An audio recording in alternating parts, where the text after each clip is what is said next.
Hello बच्चों, एक और दूसरा क्वेश्चन डिस्कस करते हैं जो प्रीवियस ईयर में आया था और ये भी एक अच्छा और इजी क्वेश्चन है। आप देखोगे, देखो इसमें क्या कहा है। एक automobile vehicle has a mass of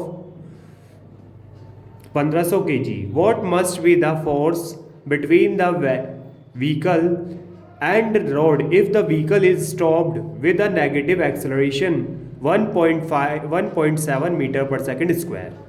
तो आपसे फोर्स पूछा है बेटा। क्या पूछा है? फोर्स। एक गाड़ी है, कोई कोई गाड़ी है, ठीक है, कोई ऑटोमोबाइल गाड़ी है, वो चल रही है और उसको रोकने के लिए कितना फोर्स लगाया जाए। बेटा इस सिचुएशन में क्या काम करेगा?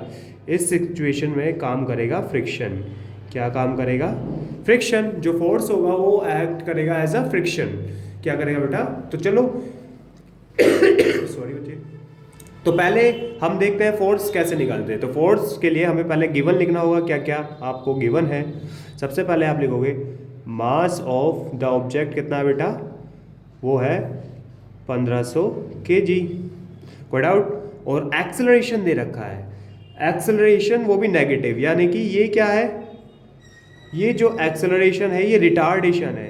क्या है बेटा? नेगेटिव का मतलब यहाँ पे आप माइनस लगाओगे, मीटर पर सेकंड स्क्वायर लगाओगे। कोई डाउट यहाँ तक बच्चे? उसके बाद आप देखोगे आपको फोर्स निकालना है। क्या निकालना है बेटा? फोर्स। फोर्स का फॉर्मूला होता है मास इनटू एक्सेलरेशन। आप जानते होंगे, हिंदी में बोले तो द्रव्यमान मल्टीप्लाई त्वरण।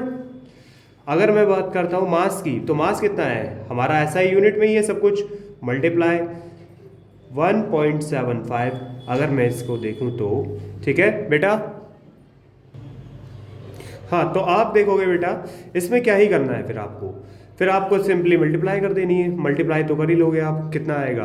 आप इसकी मल्टी देखो, दो जीरो की दो जीरो, एंड फिर इसमें मल्टीप्लाई करोगे तो 255 और पॉइंट लगाओगे तो यहाँ पर, तो आपका आंसर बनेगा 25550 न्यूटन। आपका आंसर बनेगा, वो भी नेगेटिव में, क्योंकि मल्टीप्लाई आपने करी है। तो यही आपका जो फोर्स होगा, यही फोर्स ऑफ फ्रिक्शन होगा। क्या होगा? Force of friction. कोई डाउट बेटा? ठीक है, ये